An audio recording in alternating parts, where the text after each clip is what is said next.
If you ask who the most tragic character in Game of Thrones is, I would say it's Hodor, the man who lived his entire life for the sole mission of holding the door.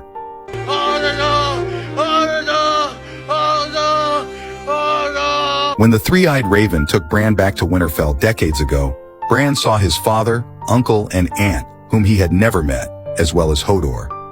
As a child, Hodor had his own name and spoke normally. However, when Bran was spying on the White Walker army, he was discovered and marked by the Night King. Soon after, the Night King led his army of the dead to attack. Bran, following the three-eyed raven, was once again back in Old Winterfell. Meanwhile, outside, the Night King breached the defenses.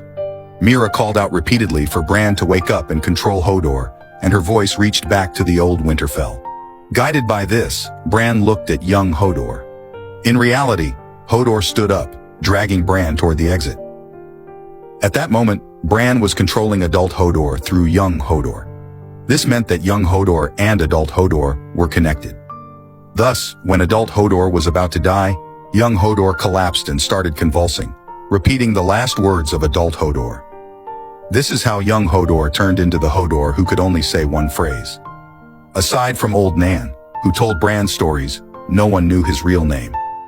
He was an ordinary boy from the north, whose life was irreversibly changed by a cry from the future.